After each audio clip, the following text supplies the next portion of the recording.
성경 말씀은 디도서 3장 9절부터 읽습니다.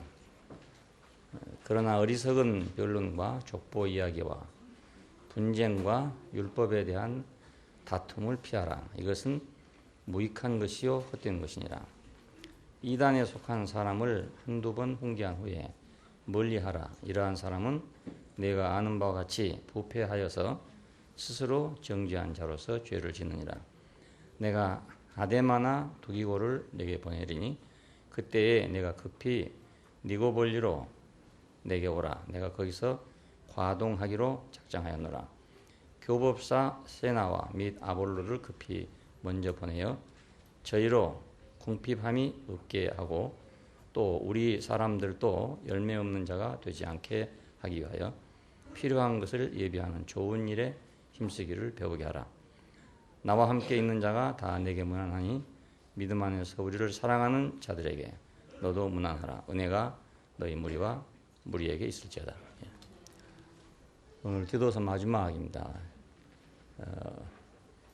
디모데 전후서 디도서를 총합해서 마지막 결론입니다. 하나님을 지키자 하는 말입니다. 이 어리석은 논쟁과 족보 이야기와 율법에 관한 말다툼을 피하라. 왜 그러냐면 그 하나님을 지키기 위해서 하는 말입니다. 어리석은 논쟁. 그때 당시에도 이제 교회 안에 뭐 족보 이야기니 율법 이야기니 뭐 자기 의견을 고집하는 거니 이런 문제들이 많이 있었던 것 같은데 이런 것들로 인해 가지고 서로 이제 분쟁이 일어나고 분파가 생기고 이러니까 이런 것을 경계하느라고 하신 말씀입니다. 풍문이나 소문이나 그 진위가 분명치 않는 그런 이야기랄지 지어낸 이야기랄지 이런 것들이 돌아다니면서 여러 가지 이제 문제들을 일으키고 그렇게 했던 것 같습니다. 그 논쟁은 이제 무익하다. 왜 논쟁은 무익하냐면 논쟁을 하려고 하는 사람은 척도가 서로 다른 겁니다. 그러니까 이익이 없을 수밖에 없죠. 잣대가 다르니까 같은 사건을 놓고도 죄임은 다르단 말입니다. 자가 똑같아야 되는데 그러니까 이제 지금 우리 도량형 법이 있어가지고 가령 미터법이니 뭐 그람법이니 이런 것들을 국가적으로 제정해 놨어요. 그리고 이제 국제적으로도 그런 기준이 있고 우리나라 같은 경우는 그때 몇 년 동인지 모르겠는데 전부 미터법으로 이제 이렇게 개정을 해놨는데 지금도 뭐 영국이나 유럽 같은 데는 뭐 온수랄지 뭐 이런 것들을 많이 쓰잖아요. 우리 잘 이해를 못 하거든요. 피트니 뭐 온수니 이런 거 쓰니까. 근데 그건 다 그래도 규정이 있어요.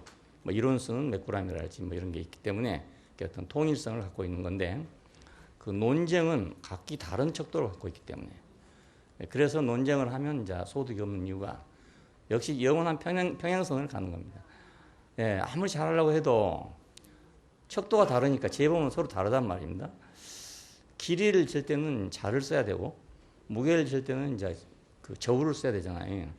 근데 같은 길이를 재면서도 자가 틀리면 맞을 수 없고 또 거의 더군다나 길이를 재는데 가령 저울을 쓴다든지 무게를 다하는데 뭐 자를 쓴다든지 이래면 더욱더 안 맞는 거잖아요. 그래서 이제 아무리 해도 논쟁은 끝이 없게 되는 이유가 그래서 그렇습니다. 논쟁을 통해서 결론에 이른다는 것은 같은 자를 가지고 할 때 어떤 결론에 도달할 수가 있는 거죠. 자는 같은데 가령 청량하는 장소가 다르다든가 뭐 이럴 경우에는 이제 맞추다 보면 이제 결론이 날 수가 있죠. 그러니까 세상 일은 세상 일대로 토론하면 결론이 날 수가 있어요. 근데 세상 일과 교회 일을 토론하면 맞을 수가 없단 말입니다. 이거 틀리니까 서로가. 근데 이제 지금 우리 기독교 안에서 일부에서는 그 세상 자하고 교회 자하고를 같은 자로 생각하려고 하는 거예요. 자가 틀려요, 이것이 자가. 왜냐하면 가는 목표점이 다르니까. 창세기 3장에서 시작돼서 가는 인류의 역사를 계시한 것이 창세기 11장까지. 그 마지막은 바벨론이라 그 말입니다.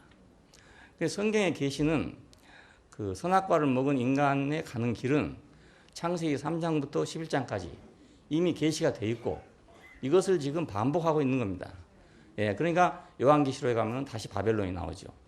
그 바벨론이 무너지고 새 예루살렘이 등장하는 걸로. 이것이 성경의 역사관이죠. 쉽게 말하면. 이런 자를 가지고 이제 우리는 성경을 봐야 성경이 이제 제대로 보이는데 이 잣대를 빼놓고 다른 자로 보면 다 틀리게 된단 말입니다. 예, 그러니까 이게 논쟁이 될 수밖에 없고 또 논쟁을 해도 아무 소득이 없는 그런 결론이 오게 됩니다. 뭐 지금 우리들 안에서 뭐 족보 이야기니 뭐 율법에 관한 이야기 이런 거야 뭐 없잖아요. 없는데 세상 문제 때문에 일어나는 그런 논쟁들이 있어요. 이번에도 이제 여러분 인터넷에 오신 분들은 사랑방에서 뜨거운 논쟁이 이제 왔다 갔다 했습니다. 예, 왜냐하면 어떤 분이 우리 교회를 오랫동안 들여다보고 있는 분이 있어요. 인터넷을 통해서. 아주 옛날 얘기를 알고 있는 거 보니까 상당히 오랫동안 보고 있는 것이에요. 그래서 일면으로는 자기 말대로 아주 호감을 많이 가지고 있고 그런데 이제 한 가지 자기가 그 불만스러운 게 있는가 봐요. 그 뭐냐면 대국교회는 자기들끼리는 좋다 하는데 그 사회적 관심이 없다. 그래 그걸 좀 더 했으면 좋지 않겠나 이런 생각으로 아마 얘기를 한 것 같아요. 사회적 관심. 그래서 이제 그걸 구체적으로 말하면 뭐 이웃의 그 약함이나 불행에 대해서 연민의 정을 가지 안 되겠느냐. 근데 그건 당연한 거지요, 뭐. 예, 이웃에서 예를 들어서 누가 굶고 있는데 옆집에서 나는 교회 다닌다 하고 말입니다. 나는 새 예루살렘으로 갈 거고 천국에 갈 거니까 누구하고는 상관없다 하고서 뭐 불고기 파티를 하고 있다. 이러면 이거 안 되잖아요. 그러니까 이건 인정에 관계된 문제죠, 쉽게 말하면. 인간의 상정, 인지상정이란 말입니다. 넘어진 사람을 보면은 일으켜 세워줘야 되는 거예요, 당연하고. 또 그런 마음이 생겨요, 이렇게. 넘어진 사람 보고 그냥, 잘 넘어졌네, 이라고 할 사람은 별로 없죠. 예, 아니, 넘어졌네 하고 일으켜 주려고 생각하죠, 다. 또 굶는 사람을 보면 자기가 혼자 먹으면 마음이 괴로울 거 아니겠어요? 그러니까 나눠 먹고 싶은 마음이 생기는 거예요, 이게. 이건 인지상정의 문제죠. 예, 이건 종교의 문제라고 할 수 없어요. 그 종교에서 이런 문제를 그렇게 한다는 것은 너무 좀 거리가 먼 얘기입니다. 사람이면 당연히 그래야지. 거의 무슨 예수를 믿으니까 그래야 되는 건 아니잖아요. 예, 사람이면 당연히 뭐 굶는 사람 보면 나눠 먹고 이렇게 이웃과 함께 지내야 되는 거지. 아니 예수를 믿는다고 다르고 불교를 믿는다고 다르겠냐 이겁니다. 그건. 예, 사람이 할 일이니까 당연히 해야 될 그런 일입니다. 예, 이런 문제에서 만일에 혹시 우리 교회 가운데서 오해를 해서 나는 뭐 새 예루살렘 갈 사람이니까 누구 굶든지 먹든지 나는 관계없다 이렇게 생각하신 분이 계시면 그건 큰 잘못입니다. 왜냐하면 그건 양심이 없다 이 말입니다. 쉽게 말하면 인간적인 그런 정과 양심이 없기 때문에 그 어떤 기본적 바탕이 안 돼 있는 거란 말입니다. 그런 사람이 어떻게 천국으로 가겠습니까? 아무리 우리가 율법으로 말미암아서 의롭게 되지 않는다 하더라도 사람은 사람으로서 일단 바탕이 있어야 되지. 예, 사람으로서의 바탕 자체가 없으면 율법이고 복음이고 다 소용이 없어요. 바탕이 안 되면. 근데 걔한테 복음을 아무리 전해봤자 소용없지 않겠어요. 예, 걔한테 다 율법을 아무리 가르쳐도 소용없겠고 사람이니까 율법도 가르치고 사람이니까 복음도 전하는 거 아니겠어요? 그리고 사람의 기본적인 자세를 가지고 있는 건 너무너무 당연한 일이란 말입니다. 예, 그거 우리가 외면하면 안 되는 일 아니겠어요? 그리고 이제 내 주변에서 그런 사람들이 있는데 나만 몰래라고 살 수는 없는 일 아니겠어요? 어떤 형태로든지 서로가 돕고 살아야 되고 믿지 않는 사람이 같이 산다 하더라도 도울 일은 도와야 될 거 아니냐 이겁니다. 예, 설사 뭐 나하고 종교가 다르다 하더라도 아니면 또 무종교라 하더라도 불신자라 하더라도 사람으로서 대할 건 사람으로 대해야 된다 이 말입니다. 예, 사람으로 대할 거다. 우리가 지금 새로운 동네 이사를 갔더니 거기는 이제 할머니들만 살아요. 노인들만 사는데 그 산속에 자기들만 살아서 그런지 우리가 가니까 굉장히 배타적이에요.